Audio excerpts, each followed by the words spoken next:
ಇನ್ನು ಮುಂದೆ ನಿಮ್ಮ ನೆಚ್ಚಿನ ಧಾರಾವಾಹಿಗಳ ಫುಲ್ ಎಪಿಸೋಡ್ಗಳು ಸನ್ ನೆಕ್ಸ್ಟ್ ಆಪ್ನಲ್ಲಿ ಮಾತ್ರ.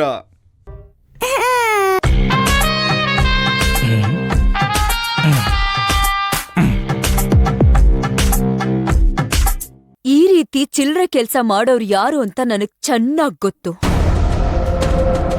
ಈ ರೀತಿ ಚಿಲ್ರೆ ಕೆಲ್ಸ ಮಾಡೋರು ಯಾವತ್ತಿದ್ರೂ ಚಿಲ್ರೆಗಳಾಗೆ ಉಳ್ಕೊಳ್ತಾರೆ. ಇದನ್ನೆಲ್ಲ ಮಾಡ್ಬಿಟ್ರೆ ನಾನು ಹೆದರ್ಕೊಂಡ್ಬಿಡ್ತೀನಿ ಅಂತ ಅವನು ಅನ್ಕೊಂಡಿದ್ದಾನೆ. ಆದ್ರೆ ಅವನ್ಗಿನ್ನೂ ಗೊತ್ತಿಲ್ಲ ನಮ್ಮ ಅಣ್ಣ ನನ್ನ ಬೆಳೆಸಿರೋ ರೀತಿನೇ ಬೇರೆ ಅಂತ. ಏನೇ ಬಂದ್ರೂ ಏನೇ ಹೋದ್ರೂ ಅದನ್ನೆಲ್ಲ ಧೈರ್ಯವಾಗಿ ಫೇಸ್ ಮಾಡ್ಬೇಕು ಅಂತ ಅವನು ನನಗೆ ಹೇಳ್ಕೊಟ್ಟಿದ್ದಾನೆ. ಅದಕ್ಕೆ ಏನೇ ಟೆನ್ಷನ್ ಆದ್ರೂ ನನ್ BP 140 ದಾಟಲ್ಲ. ನಾರ್ಮಲ್ ಆಗಿದ್ರು 120 ಕೆಳಗಡೆ ಇಳಿಯಲ್ಲ. ಇದನ್ನ ಚಿಲ್ರೆಗೆ ಹೇಳ್ಬಿಡು.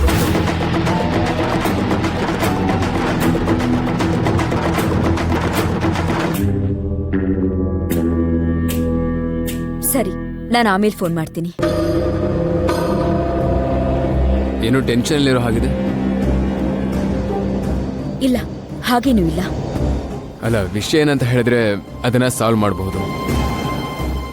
ಏನೂ ಇಲ್ಲ ಅಂತ ಹೇಳಿದ್ನಲ್ಲ. Everything is normal. ಓಕೆ.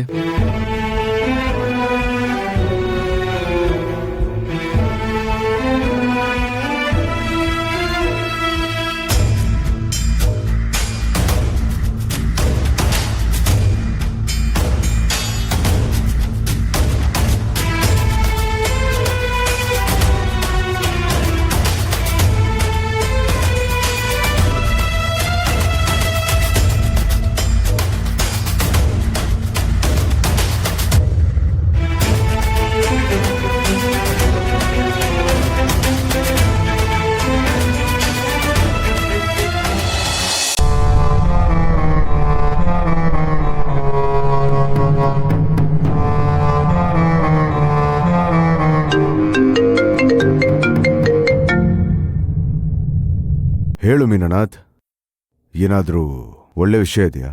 ಅಯ್ಯ, ನಿಮಗೆ ಕೇಳಕ್ಕೆ ಕೆಟ್ಟ ಸುದ್ದಿ ಬೇಕು, ನನಗೆ ಹೇಳಕ್ಕೆ ಒಳ್ಳೆ ಸುದ್ದಿ ಬೇಕು. ಆ ಅಶೋಕ ಇಲ್ಲಿ ಡೆಡ್ ಬಾಡಿಯಾಗಿ ಬಿದ್ದಿರ್ತಾನೆ ಅನ್ಕೊಂಡ್ರೆ ಇಲ್ಲಿ ಎಕ್ಸರ್ಸೈಸ್ ಮಾಡ್ತಿದ್ದಾನೆ. ಎಕ್ಸರ್ಸೈಸ್ ಬಾಡಿ ತೋರಿಸ್ತಿದ್ದಾನೆ. ಬಾಡಿ ಹಾರ್ಟ್ ನಿಂತೋಗಿ ಅಡ್ಡಡ್ಡ ಮಲಗಿರ್ತಾನೆ ಅನ್ಕೊಂಡ್ರೆ ತಿಂದಿ ದರಗ್ಲಿ ಅಂತ ಜಿಮ್ ಮಾಡ್ತಾನೆ. ಜಿಮ್ಮು.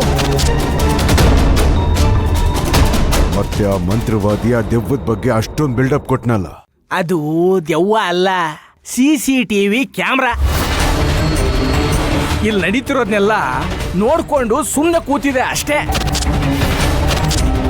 ಅವನು ನಿಮ್ಮನ್ನ ಸಖತ್ತಾಗಿ ಯಾಮಾರಿಸಿದಾನೆ. ಅವನಿಗೆ 3 ಹೊತ್ತು ತಿನ್ಕೊಂಡು ಉಣ್ಕೊಂಡು ಮಲ್ಗಕ್ಕೆ ಜಾಗ ಬೇಕಾಗಿತ್ತು. ಇಲ್ಲಿಗೆ ಬಂದು ಸೇರ್ಕೊಂಡಿದ್ದಾನೆ. ಅವನೇನೋ ಆರಾಮಾಗಿದ್ದಾನೆ. ನೀವು ನನ್ನನ್ನು ಇಲ್ಲಿ ತಂದು ಹಾಕಿದ್ದೀರ. ನಾನು ದಿನ ಒಂದು ವೇಷ ಹಾಕೊಂಡು ಅಲಿತಾ ಇದ್ದೀನಿ. ನನ್ನನ್ನು ಇಲ್ಲಿ ಕರ್ಕೊಂಬಂದ್ಬಿಟ್ಟು ಈ ಥರ ಕೆಲಸ ಮಾಡಿಸಿ ಅಂತ ಐಡಿಯಾ ಕೊಟ್ಟು ಪುಣ್ಯಾತ್ಮ ಯಾರು? ಅದೇ ಆ ಬಸ್ ಬಸಪ್ಪ. ಆ ಬಸ್ ಬಂದು ತಲೆ ಮೇಲೆ ಹೊಡ್ರಿ ಹೇಳ್ತೀನಿ.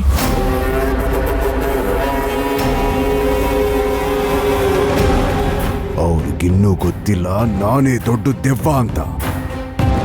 ನನ್ನ ಹತ್ರನೇ ಆಟ ಆಡ್ತಾ ಇದ್ದಾರೆ. ನೋಡೋವರೆಗೂ ನೋಡ್ತೀನಿ. ನಮ್ ತಲೆ ಕೆಟ್ರೆ ಆ ಮಂತ್ರವಾದಿನ ಎಲ್ಲಾರ ಒಟ್ಟಿಗೆ ಸೇರಿಸಿ ಸ್ಮಶಾನಕ್ಕೆ ಸೇರಿಸ್ತೀನಿ. ನೀನ್ ಅಲ್ಲೇ ಇದ್ದು ಏನೇನಾಗ್ತಿದೆ ಅಂತ ಎಲ್ಲಾನು ನನ್ಗೆ ಅಪ್ಡೇಟ್ ಮಾಡು. ಅಲ್ಲ, ಅಲ್ಲಿ ದೆವ್ವ ಇರೋದಕ್ಕೆ ಸುಳುವೇ ಇಲ್ವಾ? ದೆವ್ವನ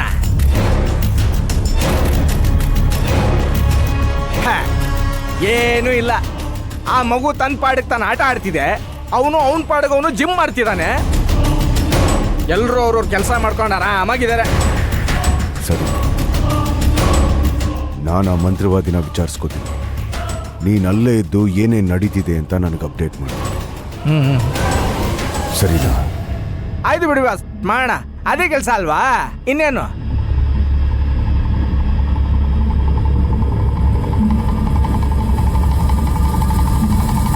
ಆ ಬಲೂನ್ ರೇ ಬಲೂನ್, ಮಕ್ಕಳಿಗೆ ಕಲರ್ ಬಲೂನ್.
ಹೇಳಮ್ಮ, ಒಳ್ಳೇದಾಗ್ಲಿ.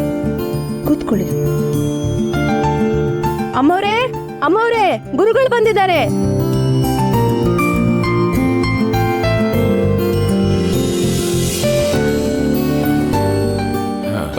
ನಮಸ್ಕಾರ ಗುರುಗಳೇ.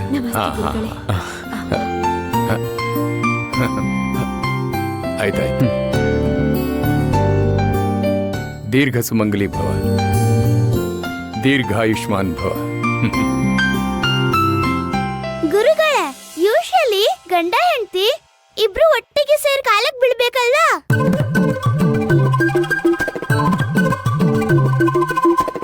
ಹೌದಮ್ಮ, ಇಬ್ರು ಒಟ್ಟಿ ಕಾಲಿಗೆ ಬಿದ್ರೆ ಶ್ರೇಯಸ್ಸು. ಗುರುಗಳು ಹೇಳ್ತಿದಾರಲ್ಲ, ಗಂಡ ಹೆಂಡತಿ ಇಬ್ರು ಸೇರಿ ಗುರುಗಳ ಕಾಲಕ್ಕೆ ಬೀಳಿ, ಶ್ರೇಯಸ್ ಅಂತೆ. ಕಂದ, ಏನ್ ಮುಖ ನೋಡ್ತಿದ್ದೀರಾ? ಹೋಗಿ ಗುರುಗಳ ಕಾಲಕ್ಕೆ ಬೀಳಿ. ಅಮ್ಮ, ಏನ್ ನೋಡ್ತಿದ್ಯಾ? ಗುರುಗಳ ಕಾಲಕ್ಕೆ ಬೀಳು. ಹಾ,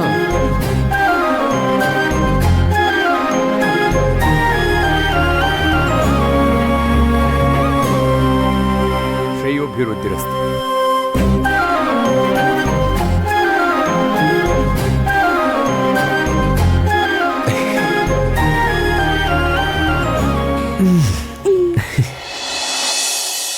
ತಗೊಳ್ಳಿಮ್ಮ ಪ್ರಸಾದ. ಹೇಳಪ್ಪ, ಹೇಳು. ಭಗವಂತ ನಿನಗೆ ಒಳ್ಳೆ ಬುದ್ಧಿ ಕೊಡ್ಲಿ. ಕಾಲಿಗೆ ಬಿದ್ದಿಲ್ರಿ, ಎಡಿಗೆ ಬಿದ್ದೆ.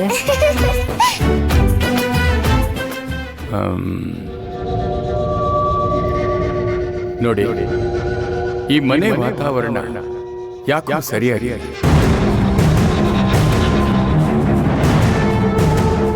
ಮನೆ ಹೊರಗಡೆ ಯಾವುದೋ ಒಂದು ದುಷ್ಟಶಕ್ತಿ ಓಡಾಡ್ತಾ ಇರೋ ಸೂಚನೆ ಕಾಣ್ತಾ ಇದೆ.